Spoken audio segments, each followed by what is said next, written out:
e nós vamos falar de Ucrânia, especialmente sobre as mudanças na cadeia de comando da guerra promovidas por Volodymyr Zelensky, o presidente do país. Para tratar dessas questões que foram bem interessantes essa semana, nós vamos contar com Ana Prestes, cientista social, mestre e doutora em ciência política pela Universidade Federal de Minas Gerais, analista internacional e estudiosa da história do ingresso da mulher na política brasileira. Rita Coitinho, socióloga, doutora em geografia, autora do livro Entre Duas Américas, Estados Unidos ou América Latina, especialista na integração latino-americana. E Hugo Albuquerque, publisher da Jacobin Brasil, editor da Autonomia Literária, mestre em Direito pela PUC São Paulo, advogado e diretor do Instituto Humanidade, Direitos e Democracia. Muito obrigado pela presença e passo diretamente à primeira pergunta da noite. No domingo, à noite, o presidente da Ucrânia, Volodymyr Zelensky, anunciou a destituição do ministro da Defesa, Oleksiy Reznikov, acusado de corrupção, e sua substituição por Rustem Umerov, membro da minoria tátara da Crimeia. As acusações de corrupção são a principal razão anunciada para a demissão de Oleksiy Reznikov. Na opinião de vocês, essa mudança no comando da guerra contra a Rússia está relacionada à questão da corrupção, principalmente, ou também a questões no campo de batalha? Ana Prestes, você começa. Boa noite, gente. Boa noite, pessoal. Boa noite, Haroldo, Hugo, Rita e a nossa comunidade que está aqui também, nos assistindo ou que vai nos ver depois. É interessante, esse tema ele tomou conta aí do final de semana com essa mudança justamente no Ministério da Defesa. Imagina, está no meio de uma guerra e você vai mudar justamente o Ministério da Defesa. Então, de acordo com a sua pergunta, Haroldo, se isso tem a ver com corrupção ou caso de corrupção, eu sinceramente acho que não. Imagina, gente, o país está 18 meses no meio de uma guerra. O que mais se fala é justamente dessa instabilidade naquilo que restou de algo como um governo ucraniano, que mal existe algo realmente chamado assim, possa ser chamado de governo. Imagine se um caso de corrupção. Imagine quantos casos já proliferaram ali e nunca foi motivo para esse tipo de revelação, digamos assim. Estamos revelando aqui um caso de corrupção e por isso. Então, assim, na minha opinião, na minha leitura do que eu fiz, né, até agora, o que eu tenho acompanhado, isso se trata de uma tentativa de mudança de curso por uma para um já claro fracasso disso que eles chamaram de ofensiva, né, de uma nova ofensiva, de uma retomada de uma ofensiva, algo semelhante, que eles têm falado sobre isso nos últimos 2, 3 meses e que não se demonstrou efetiva. Inclusive, eu quero escutar os colegas aqui, a Rita, o Hugo, que eu sei que também acompanham bastante, e é bom que a gente está com a Rose aqui também, ela pode contribuir pelos comentários, a Rose Martins, que acompanha muito também essa guerra. A impressão que existe hoje é de uma Ucrânia um pouco abandonada, e até pelas principais lideranças da OTAN. E agora, em mais esse episódio, novamente, como que um Zelensky um pouco largado ali também, as traças, tentando reinventar um governo e reinventar reinventar algo ou um ponto que represente realmente a Ucrânia numa finalização, num desfecho dessa guerra. Então, é como se estivesse desmanchando ali essa liderança, a sensação que fica é essa. Obrigado, Ana. Passo a palavra para o Hugo. Boa noite, pessoal. Tudo bem? Prazer, Rita. Bem, Ana, o Haroldo aqui, que já conheço há um tempão.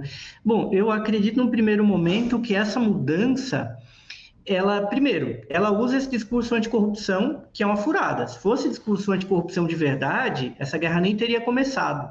Porque o Zelensky, ele é uma figura criada por um grande esquema mafioso de corrupção. A gente precisa lembrar que mais importante até que a mudança do ministro da Defesa é a prisão, a ameaça de prisão de um importante oligarca ucraniano, que era o padrinho político do Zelensky, que é o Ihor Kolomoisky, Ihor ou Igor, a depender da pronúncia. O Kolomoisky era dono da rede de TV, que criou um seriado que basicamente colocava já o Zelensky como um presidente, um cidadão comum que se torna presidente do seriado, tinha o mesmo nome que o partido do Zelensky veio a ter. O Ihor Kolomoisky, que é cidadão israelense ucraniano, é daquilo que eu chamaria de fração ocidentalista da oligarquia da Ucrânia. A oligarquia da Ucrânia ganhou dinheiro, basicamente, dilapidando o patrimônio público ucraniano, que foi construído a duras penas pelo povo de toda a União Soviética, especialmente do povo ucraniano. Essa gente enriquece com base dessa exploração do patrimônio público a partir da década de 90, mas em um dado momento da virada do século, eles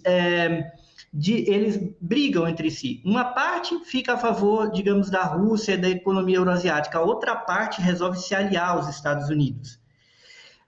O Zelensky vem daí. O fato deles estarem indo prender o Kolomoisky e colocarem agora o Umerov, ela tem muito a ver com a mudança de rumo. Uma mudança de rumo que mira o seguinte: vai ser o Ocidente, por suas próprias mãos, que vai se apossar do patrimônio público ucraniano. Porque a Ucrânia se tornou um país neoliberal. Em parte, o dinheiro da Ucrânia, uma parte é da economia privada, uma parte é da economia ainda pública.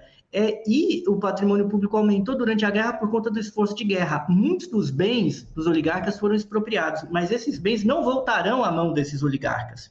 O que fica claro com o Umerov, que é um quadro orgânico dos Estados Unidos, é que esse dinheiro vai para o Ocidente. É isso que está sendo discutido. E quando se tira o Kolomoisky da jogada, essa fração da oligarquia ucraniana que acreditou que ia ganhar dinheiro com essa guerra, eles estão sendo colocados para fora do jogo. E isso, inclusive, é um recado claro para o Zelensky, que não está decidindo da sua cabeça, não. Ele está simplesmente recebendo ordens dos Estados Unidos e ele, inclusive, pode ser o próximo, diante disso que está acontecendo. Obrigado, Hugo. Passo a palavra para a Rita.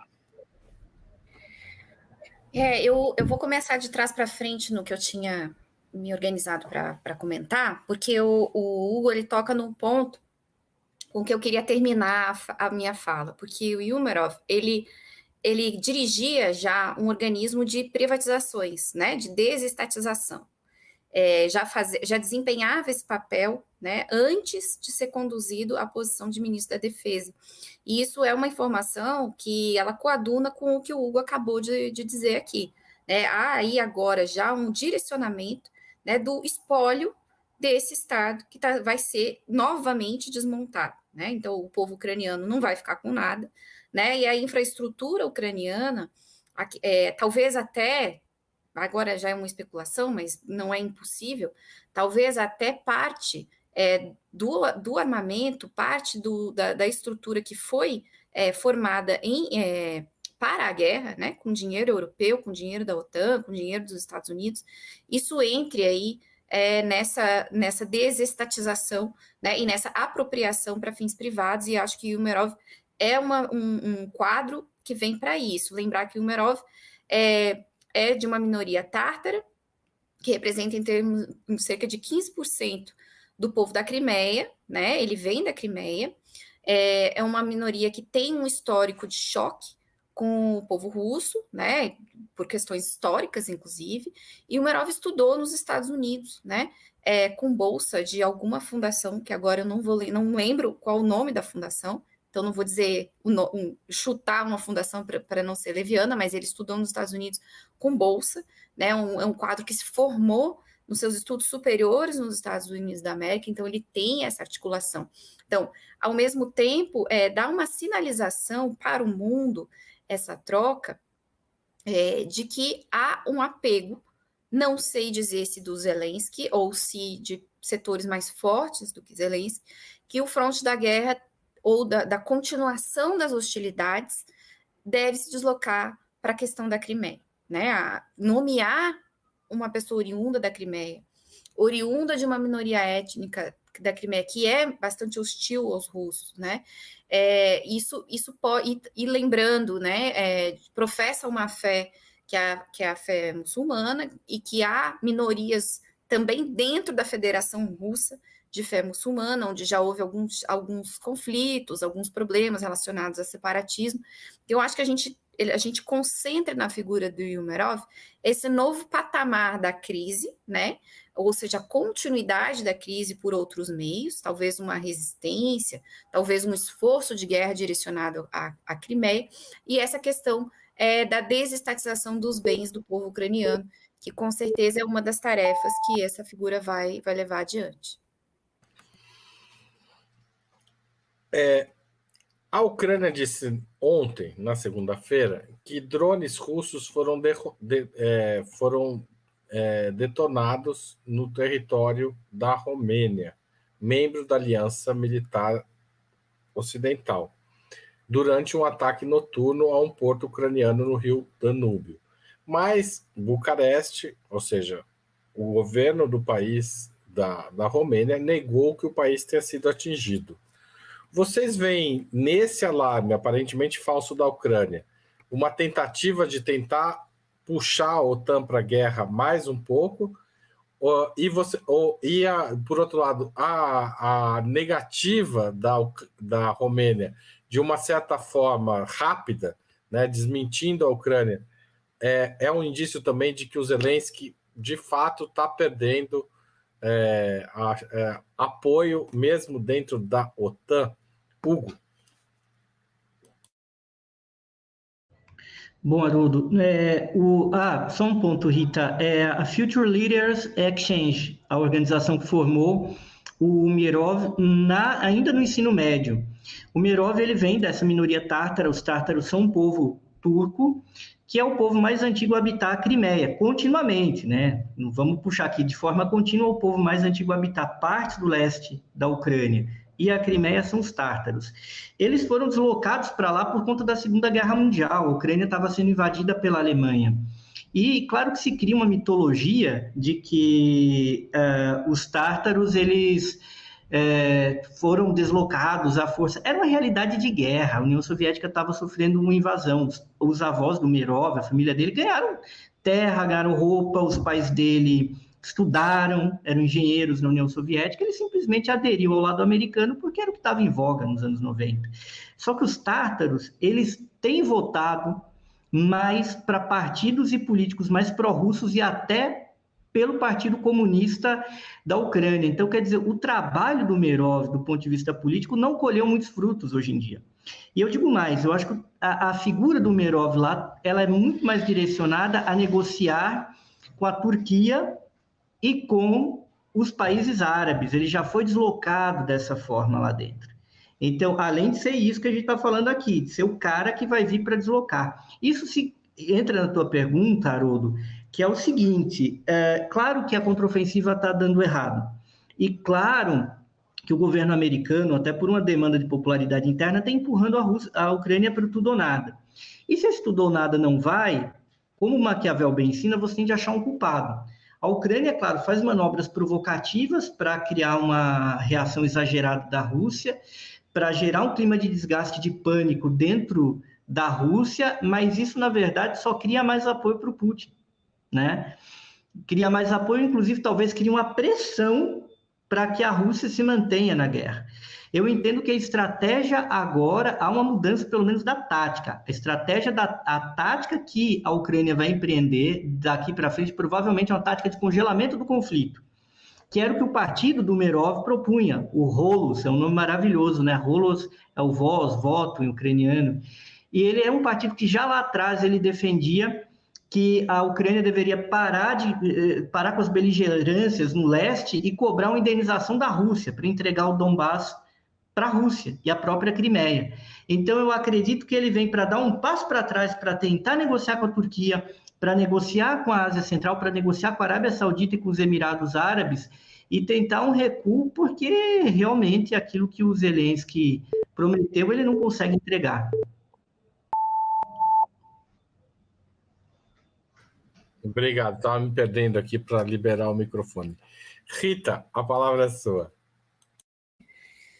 Haroldo, esse balão de ensaio já foi tentado com a Polônia também, né? Teve um escândalo de um míssil russo que caiu na Polônia. Vocês lembram disso? Isso foi começo desse ano, final do ano passado, e a Polônia correu para desmentir, dizer que, né, caiu mesmo, mas parece fragmento, enfim. Porque implicar um país da OTAN num bombardeio russo, num bombardeio planejado russo, né, é implicar a entrada declarada da OTAN na guerra. A gente sabe que a OTAN está na guerra, que a guerra é da OTAN, né?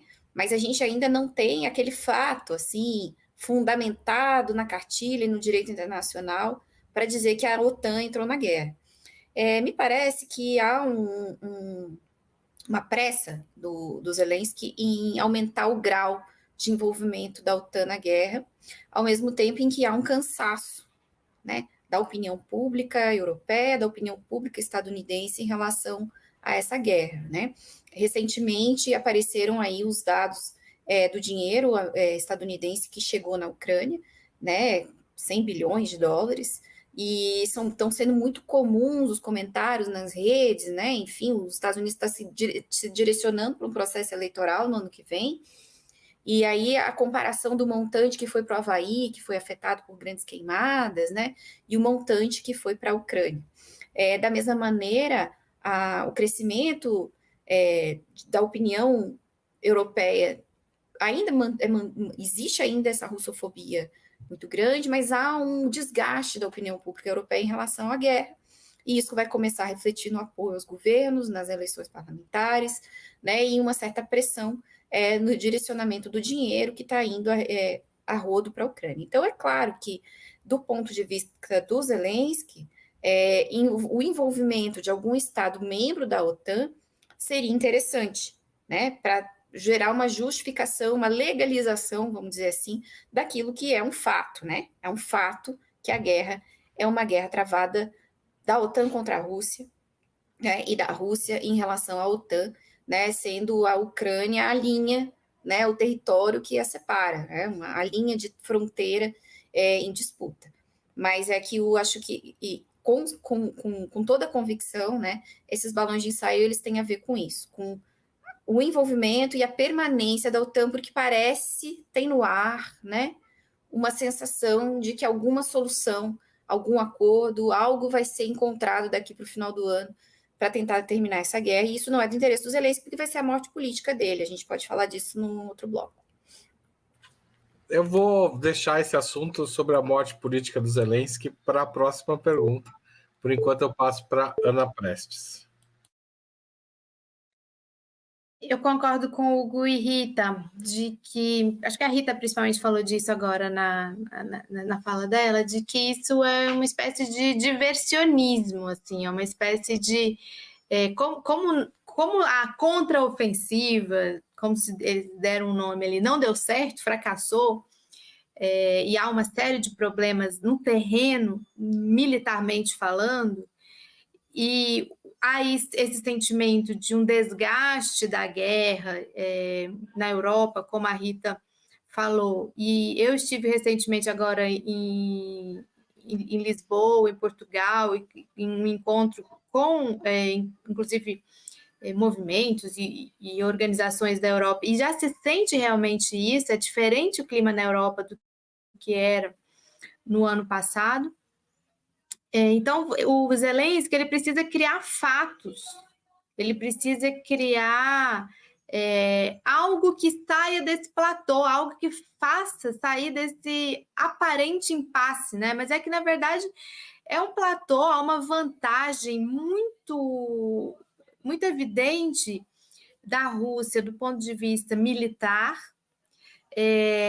Há uma dificuldade, obviamente, ali do Zelensky, nos seus esforços, por mais que ele tenha feito toda a via crucis, de ter ido em todos os encontros possíveis e imagináveis, foi no G7, foi em tudo que é evento e encontro que está acontecendo, tentou isolar aqueles que propuseram uma mesa de negociação, né, que é o caso do presidente Lula e do Brasil, que é o caso da China, fez todo esse...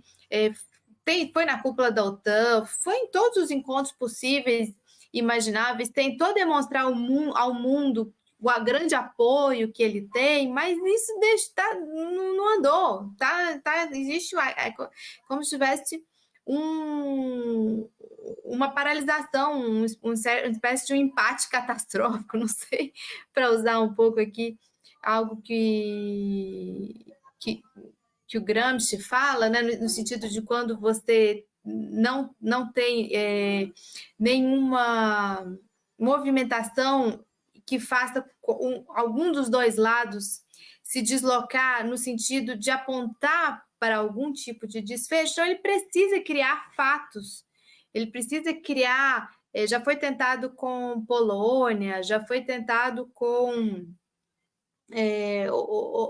outras situações, no sentido de colocar o Putin e a Rússia contra a parede, no sentido de forçar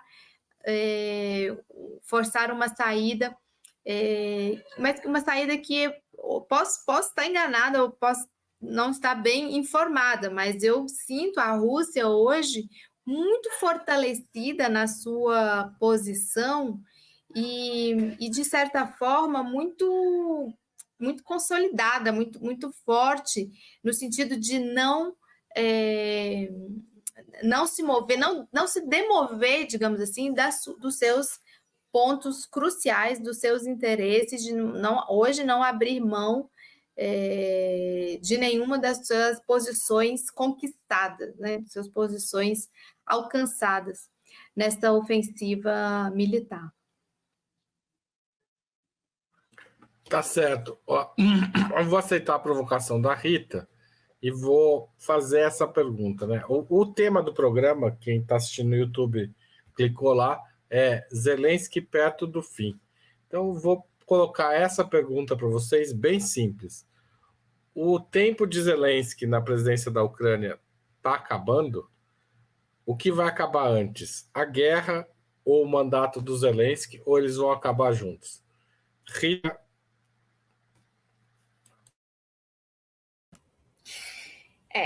Essa pergunta é uma pergunta espinhosa, né? Porque é difícil cravar a futurologia. Bola de cristal, alguém tem aí, mas eu não tenho. Não tendo bola de cristal, pode fazer uma análise.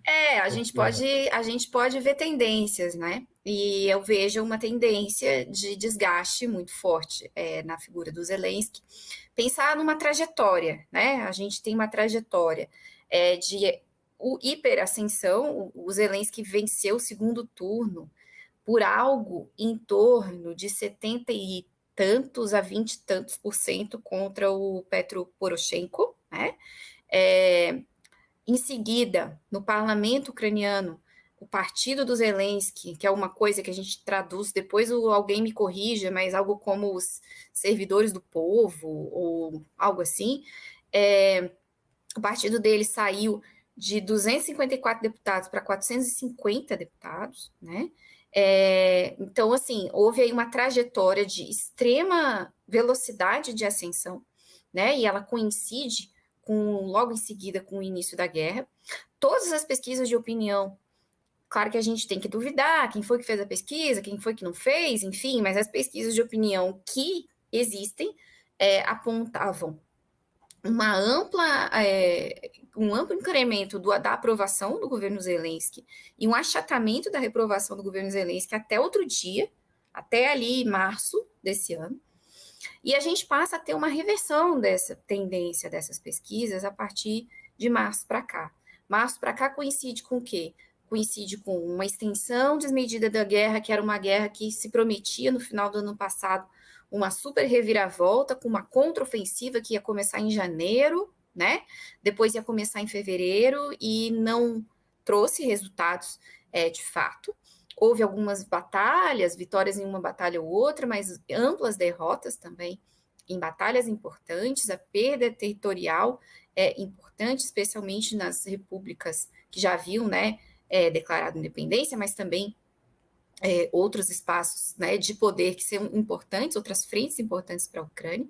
E, ao mesmo tempo, e isso é importante, o povo ucraniano não tem visto outro tipo de política. Tudo foi voltado para a guerra. Então, quando tem uma guerra, é normal que você tenha uma adesão popular muito grande ao presidente por conta da crise, mas quando começa o cansaço da guerra, as pessoas começam a ver precariedade em serviço de saúde, de transporte, de educação, né? E as últimas pesquisas de opinião, elas têm dado conta dessa falta que o povo começa a manifestar.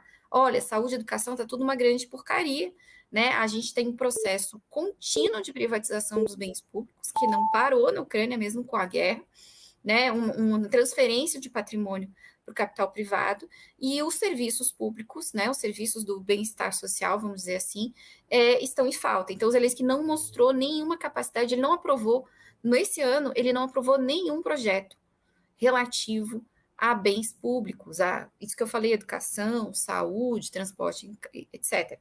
Então, isso vai levar, já está levando a uma deterioração da imagem do Zelensky frente à sua opinião pública e, eu acho que também, frente aos seus aliados da OTAN, dos Estados Unidos, também acho que há, sim, uma visão de que aquele cara, aquele fantoche não serve mais. Eu já passei do tempo, né? Vou parar. Tudo bem, Rita. Você provocou a pergunta, você podia estourar um pouquinho. Hugo. Não, é a Ana. Errei a ordem. Desculpa. Ela é difícil mesmo, essa pergunta, mas tem algumas coisas já muito objetivas. Já existe, acho que a gente falou disso aqui em algum programa, estava tentando lembrar qual, de que já existe aquele grande fundo, né, de reconstrução da Ucrânia, já do BlackRock e do JP Morgan também, né, que já estão tratando pós-guerra, já estão dividindo ali o que tem para dividir, já estão... Nesse aspecto, o Zelensky já não manda mais em nada, digamos assim. Ele está muito vendido para esse aparato de reconstrução do país, que a gente sabe que é uma roda que gira como gira a indústria armamentícia, como giram todos os negócios, todos os interesses econômicos em torno de uma situação como essa. Então, você tem isso por um lado. Pelo lado russo, digamos assim, você tem uma eleição se aproximando também, né, em março do ano que vem. Você tem um teste eleitoral, sei lá, de popularidade também do Putin. Então, muito já se fala de um interesse do próprio governo russo de concluir até o final desse ano dar um desfecho a essa questão na Ucrânia, também por um aspecto das preocupações eleitorais. Você tem a eleição nos Estados Unidos também. Os Estados Unidos que criaram, inclusive, esse fantoche, que criaram essa figura do Zelensky, como o Hugo bem colocou aqui, foi tirado de um programa humorístico de televisão, em algum momento vão precisar dar um desfecho também para essa figura. E pode ser que essa mudança agora no ministro da Defesa já seja alguma senha ou algum sinal do caminho que vai ser seguido para para dar esse desfecho, né? Então, sem ter bola de cristal, aqui no nosso chat o pessoal está falando, a Paula Simone falou que ela tem uma bola de cristal e dá trabalho carregar, mas a impressão que se dá é de que os próximos 6 meses podemos caminhar para uma finalização, e eu não vejo Zelensky com muita sobrevida nesse pós-guerra da Ucrânia. Muito obrigado, Ana. Passo a palavra para o Hugo. Bom, pegando esse tempo. Eu acho que são duas coisas aí. Os americanos tinham um objetivo claro com essa guerra. Primeiro era colocar a OTAN na Ucrânia e disputar o Mar Negro. Se desse errado e a Rússia fosse à guerra, eles acreditavam que com as sanções eles derrubariam o Putin. E eles sabiam que precisavam gerar uma agitação interna na Rússia que derrubasse o Putin logo. Por que logo? O pior das sanções era o começo, era, digamos, o trimestre posterior à aplicação delas, porque no segundo momento não tem como você deixar de comprar realmente os produtos da Rússia. Por quê? Porque a gente está falando de energia, a gente está falando de minério raro, terra rara, tem muita coisa que a Rússia exporta que você não pode escolher não comprar. Então, isso acabou escoando de outras formas no mercado global, ao ponto de que, nesse atual trimestre, a Rússia cresceu pra caramba, né?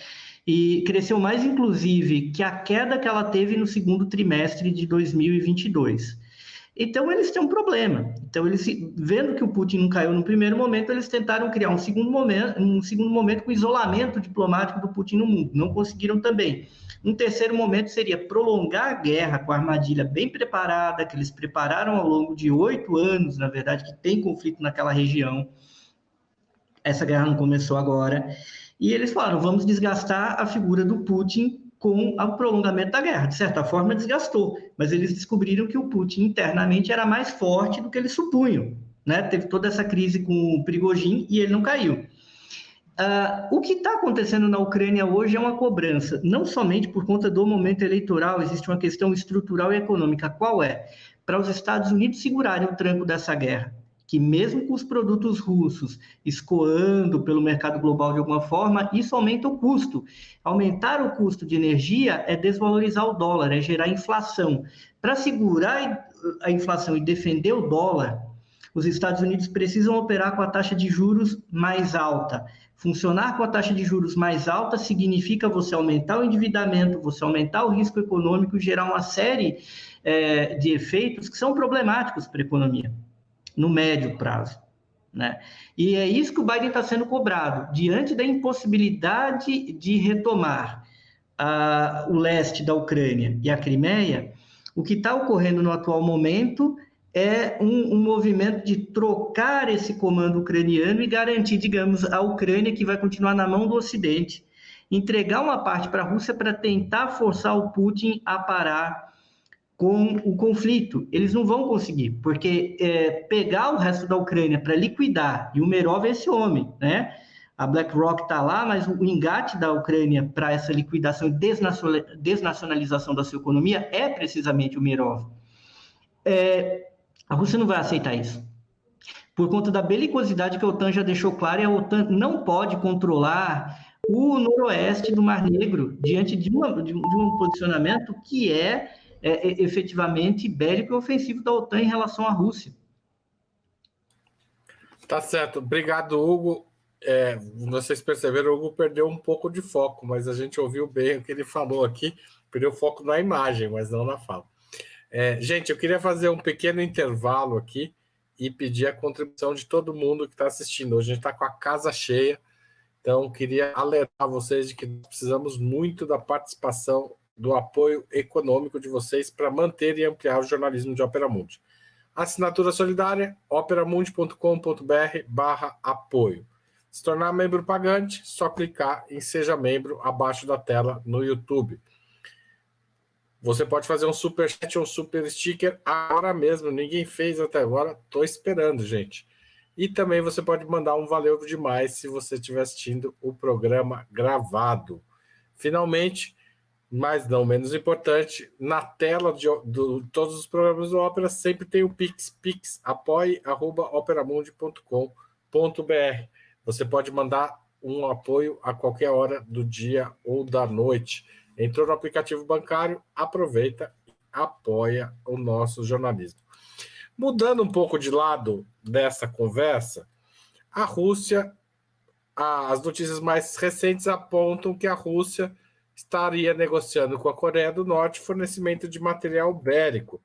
Imagino que não numa quantidade muito importante, mas o suficiente para os Estados Unidos ameaçarem retalhar o país asiático. Qual é o sentido dessa movimentação, tanto para a Rússia quanto para a OTAN, Ana Prestes?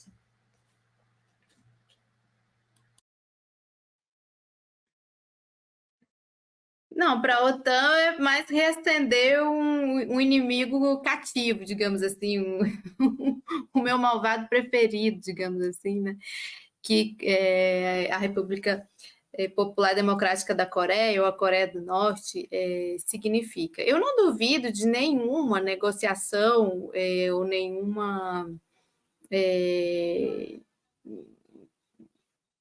um acordo, seja lá qual for o nome mais apropriado, entre os russos e o governo russo e todos aqueles que possam contribuir e colaborar com eles, como eles têm feito em vários âmbitos. Então, eles têm uma relação ali com o governo da Coreia do Norte, Kim Jong-il, e não vejo por que não fazerem isso. E o significado é de demonstrar a força desse campo, né? Esse campo que, de uma certa forma, foi demonstrado em vários aspectos, por tudo isso, inclusive, que o Hugo falou, do ponto de vista econômico, a capacidade da Rússia, e não só da Rússia, mas desses países, aí não estou nem falando de Coreia, estou falando dos países euroasiáticos, de confrontarem o embargo ou as sanções que foram impostas para a Rússia com uma série de novos mecanismos e alternativas que tirassem a Rússia desse cerco e fizessem acelerar processos que agora a gente está vendo aí na prática, que o próprio BRICS também significa, né, com esse avanço das possibilidades de você ter outras formas de estabelecer relações financeiras, comerciais, indo assim cada vez mais no rumo de uma desdolarização ou de uma desocidentalização dos mecanismos de trocas bilaterais, regionais e até mesmo globais. Então, o que fica demonstrado é um tapa na cara do Ocidente, no sentido de que, por mais que vocês ameacem retaliação, por mais que vocês ameacem mais sanções, por mais que vocês ameacem mais embargos, existe um outro mundo girando com muita força, de forma acelerada e que está criando alternativas. Então, eu vejo nesse sentido todas essas cooperações construídas a partir desses últimos 2 anos, desde que a Rússia começou essa operação militar na Ucrânia. Muito obrigado, Ana Prestes. Passo a palavra para o Hugo.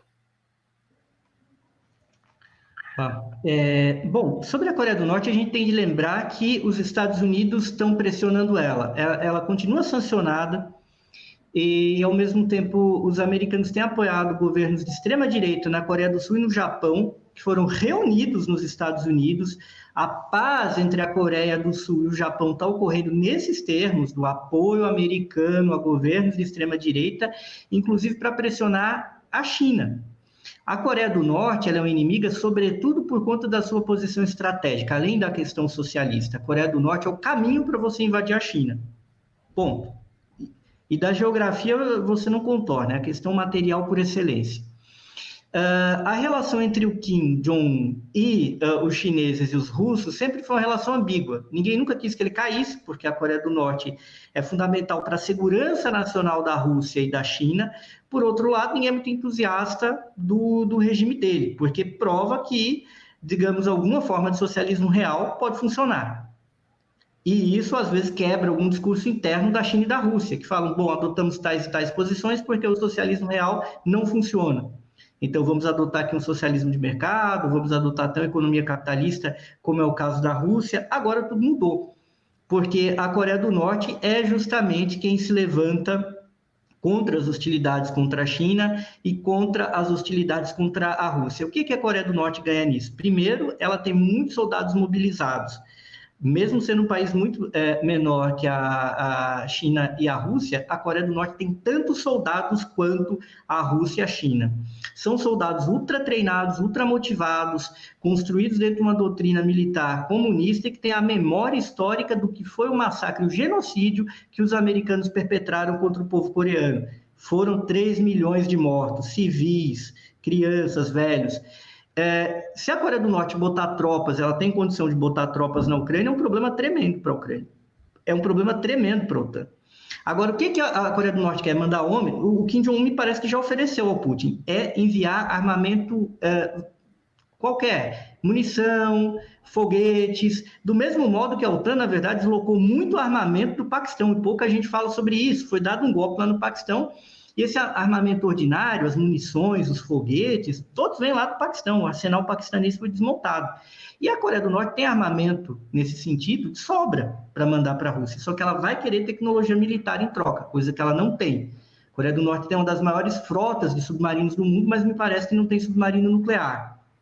Então, ela vai querer um troco aí e vai querer alguma garantia da Rússia e da China de que ela vai ser defendida caso ela venha ser atacada. Muito obrigado, Hugo. Passo a palavra para a Rita.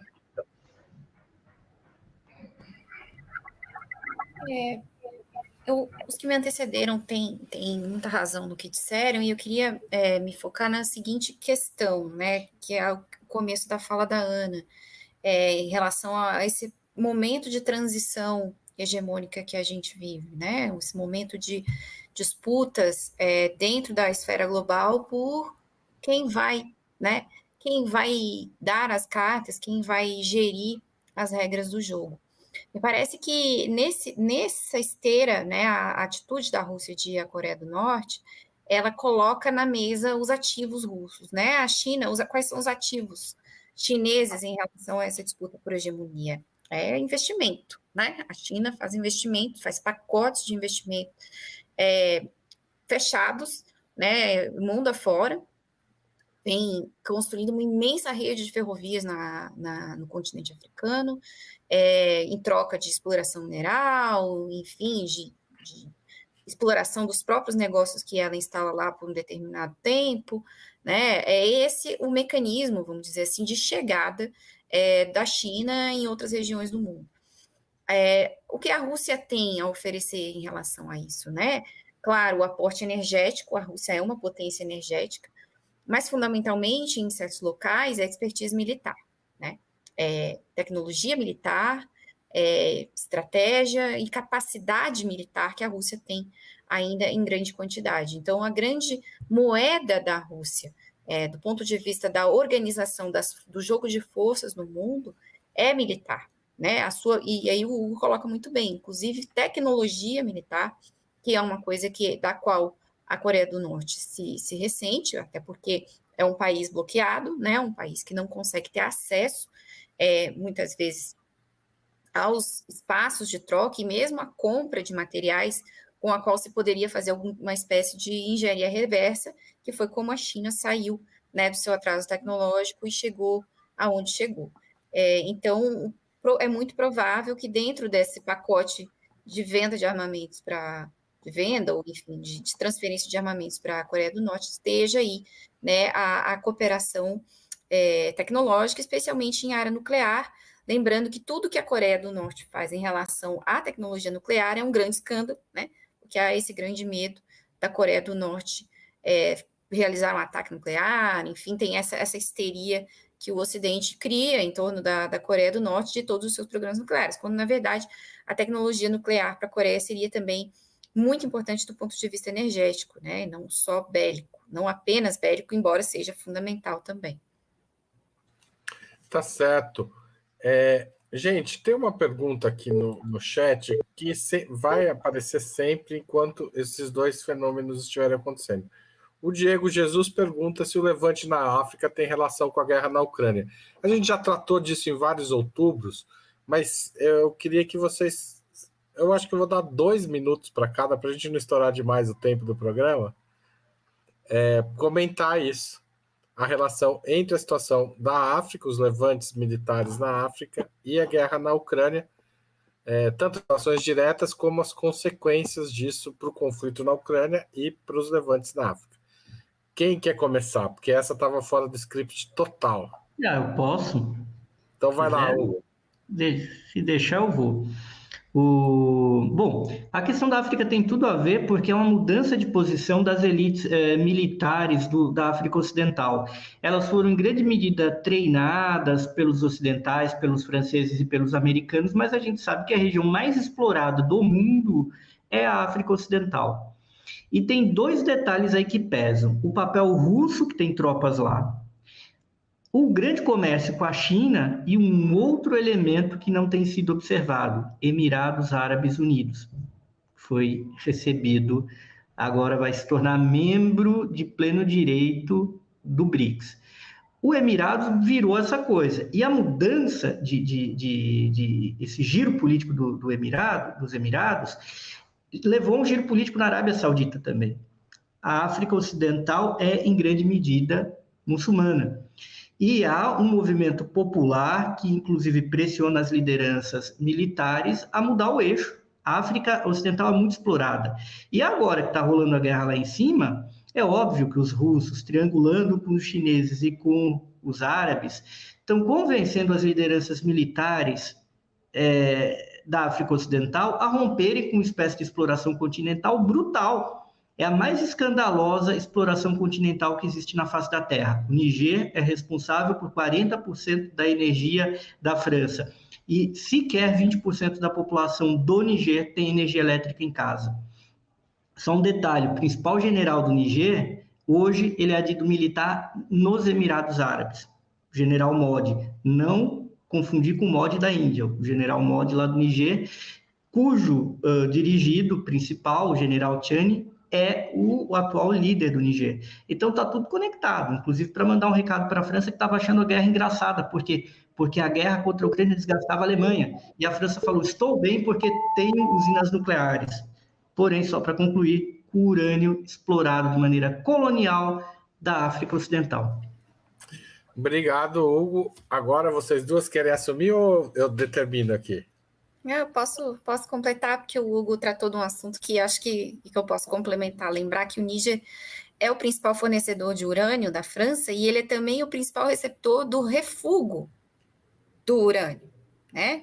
Porque o problema da tecnologia nuclear, da energia nuclear, ela é muito bacana, né? Não polui a atmosfera e, de fato, é uma forma de energia bastante limpa se for comparar com energia de carbono, por exemplo. Mas há o resíduo, né? E o resíduo é um resíduo extremamente complicado, precisa ser armazenado, né, de maneira adequada para não causar problemas aí para muitas gerações para frente. E o Níger recebe esse resíduo de volta, assim como a Europa também manda navio com lixo aqui para o Brasil, de vez em quando a gente encontra aqui num porto uma fiscalização de outra coisa, encontra um navio cheio de lixo no Brasil, né? A Europa tem esse hábito, né, de exportar o seu lixo também para a África e para a América Latina, e esse lixo atômico, ele vai parar no Níger. Então, me parece que o componente principal das revoltas nessa região da África estão vinculadas a essa expoliação brutal que é feita do minério no lugar. São os países mais pobres da África, né? Então, um processo de descolonização que não se completou, porque toda a economia desses países ela ficou vinculada à exploração colonial francesa, né? E não à toa a França é o grande inimigo, né?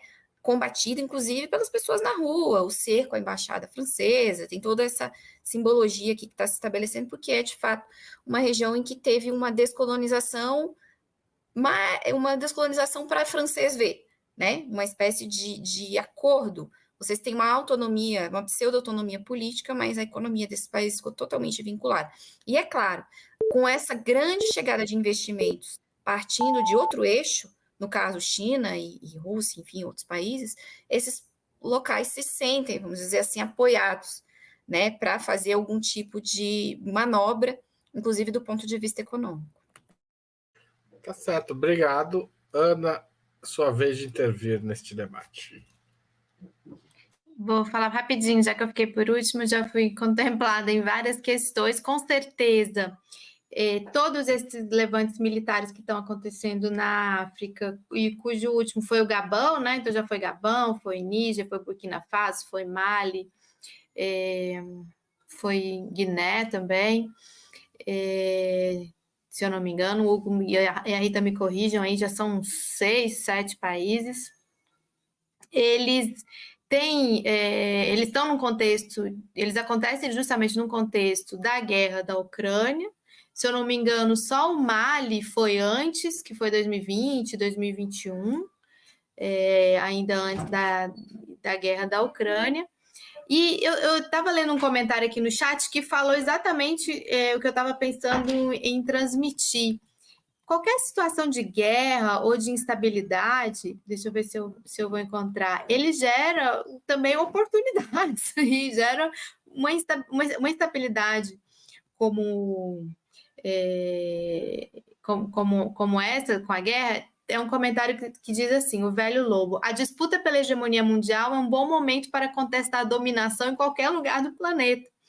Então, um momento de tanta tensão como essa com a instalação de uma guerra e de todas essas movimentações das placas tectônicas que nós estamos observando, obviamente que isso também cria um ambiente, cria oportunidades de contestar dominações. E ali é muito claro, em todos esses países, com presença militar de franceses internamente, com presença militar de norte-americanos internamente, que militarizaram esses países com a justificativa de combater Boko Haram, Daesh, Al-Qaeda e etc. Mas não fazem isso, não entregam isso e ainda reforçam a sua dominação dos recursos, que é a questão do urânio e de outros recursos. E só para fechar mesmo, Pode continuar, Ana, porque você economizou tempo várias vezes. Manda ver. Pois é, uma questão que é importante é que esses conflitos na África, eles estão deixando muito claros, mais uma vez, obviamente, os interesses em jogo. E a presença da China na forma de cooperação econômica através da Rota da Seda, seja esse oleoduto que sai da Nigéria, seja a construção de equipamentos de refinaria, se eu não me engano, no próprio Níger, e a rápida reação dos Estados Unidos, da França, do Macron, de tentar salvar, literalmente tentar salvar a pátria nessa região, mostram que sim, a guerra da Ucrânia e a Rússia, e principalmente a China, e a movimentação de todos esses países estão incomodando muito os Estados Unidos, os países da OTAN, e isso está se refletindo também nesses conflitos e nesses levantes. Tá certo, obrigado. Eu vou encerrar a noite fazendo uma pergunta sobre outro assunto, o G20. O Brasil está prestes a assumir pela primeira vez a presidência do G20. E sediará um encontro dos 20 países que fazem parte dessa organização. Qual é a relevância disso neste momento? É um coroamento da política do Lula nesses últimos 6, 7 meses? O que esperar do Brasil presidindo o G20? Ana, vou começar com você dessa vez. O que esperar do Brasil no G20? Eu acho que já está muito colocada na mesa a agenda do Brasil. E isso, inclusive, o presidente Lula tem reforçado de uma forma muito consistente, muito coerente, essa agenda em todas as oportunidades que ele teve, desde antes da posse, inclusive, desde lá na COP, no Egito, na COP 27.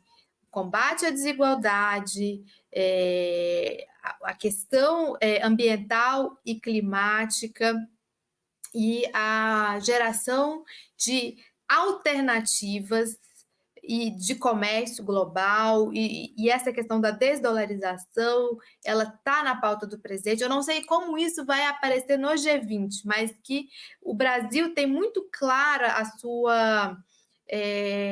sua missão, digamos assim, a missão da presidência do presidente Lula. Reforma da governança global, algo que o presidente Lula também tem falado muito. Então, acho que essas são as chaves, né?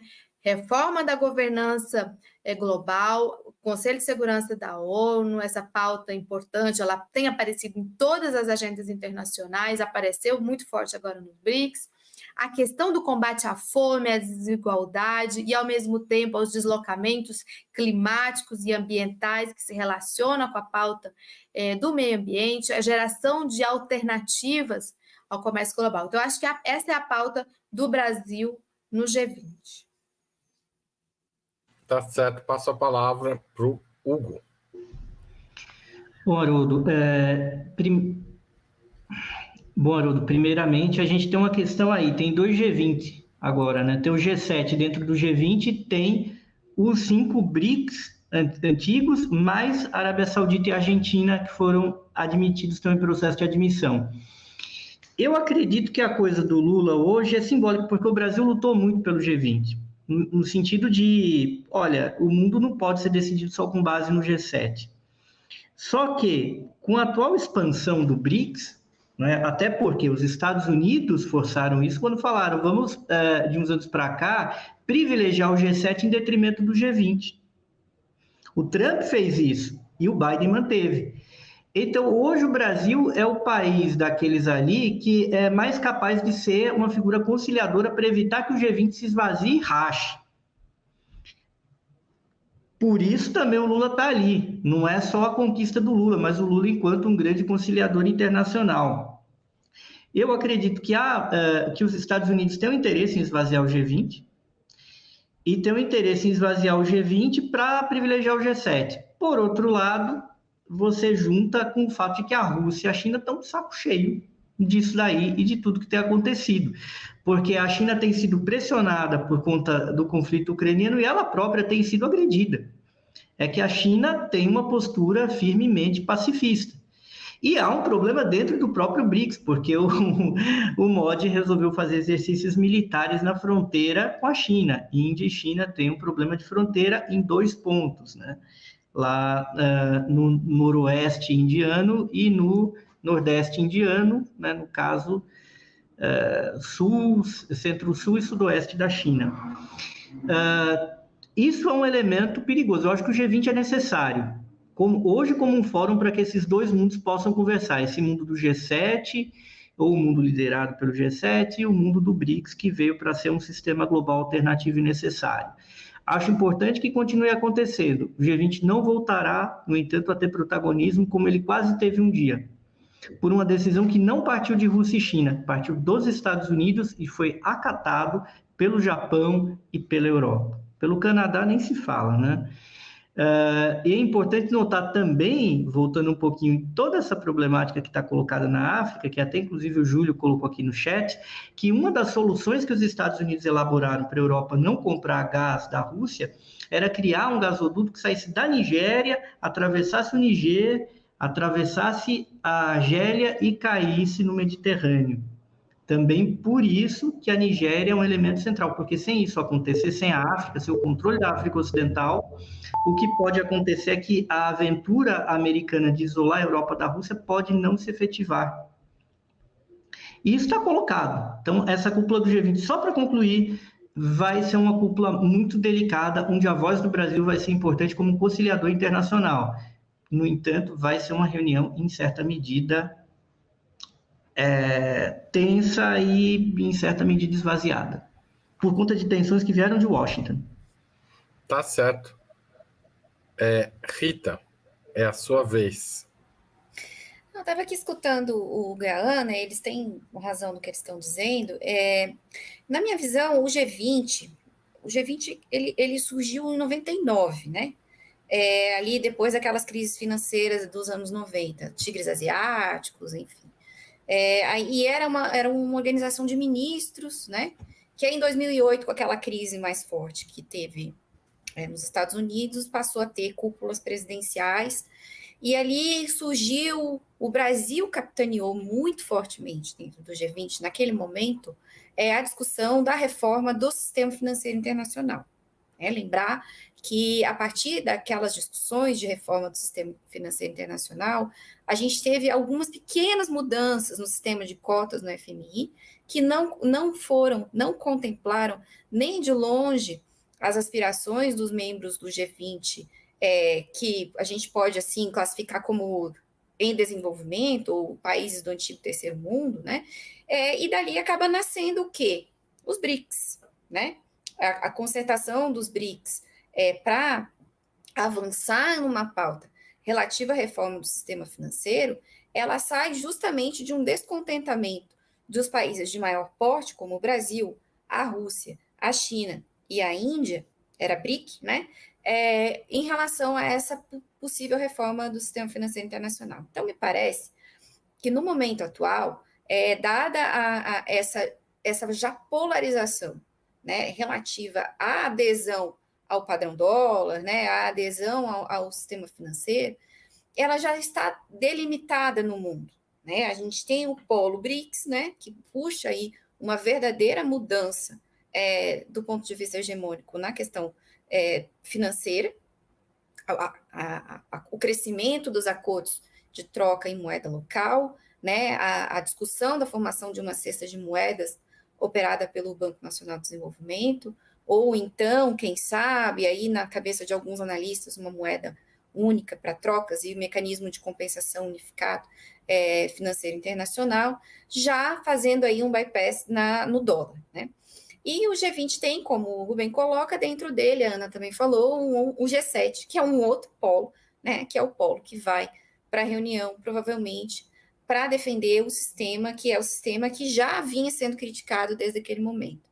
Então, o Brasil ocupa essa posição, vai organizar a cúpula do G20 no ano que vem, mas eu vejo muito mais como uma posição de prestígio, que o Brasil nunca deixa de ocupar quando tem a oportunidade de ocupar. Lembrar que é uma presidência rotativa, né? Era a vez da região que o Brasil participa, não era a vez da África, não era a vez da Europa, enfim.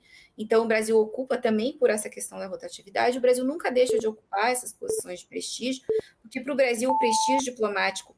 Lembra que eu falei dos ativos? A China tem dinheiro, a Rússia tem arma, e o Brasil tem o quê? Né? O Brasil, em muitos momentos, serve aí de país que leva algum tipo de consenso, né? Tem algum prestígio diplomático, a questão do ativo da natureza, do verde, da biodiversidade, enfim, que pode vir a ser aí um ativo do futuro, mas é o que o Brasil faz, né? Principalmente sobre essas presidências mais nacional populares, vamos dizer assim, emprestar prestígio e apostar em todos os mecanismos internacionais, incluindo o G20. Não vai ser o Brasil que vai matar o G20, mas eu acho que vai ser a história. E a história, de certa maneira, já vem mostrando que o G20 não é mais um mecanismo tão importante do ponto de vista da reforma do sistema financeiro internacional. Obrigado, Ri. Oi, pode falar, Ana. Me dá alguns segundinhos? Dou. Manda ver. Não, porque o povo fala que o Lula é muito sortudo, né? Tem muita sorte, quando na verdade é habilidade. Pegando um pouco isso que o Hugo falou, o Brasil, com essa posição que ele tem com relação à guerra da Ucrânia, presidindo o G20, se essa guerra acaba com o Brasil na presidência do G20, e com essa tensão que está realmente dentro do G20 por essa situação, vai ser um gol do Brasil aí, através do Lula também. Teve algum momento que falaram tanto isso que ele até brincou, né? Mas você prefere um presidente com sorte ou sem sorte? Né? Então, se a sorte está do lado dele... Bom, gente, queria agradecer muito, o programa foi ótimo, a gente teve uma audiência bastante grande. Queria agradecer também a super sticker mandado pela Sabrina Bellucci. Agradeço a todo mundo que comentou, as pessoas que são assinantes do canal, muita gente aqui também participou da conversa. A Rose, que assistiu também, queria agradecer. E até a semana que vem. Espero reencontrá-los aqui, ou não, ou outro dia desses. Tchau, tchau.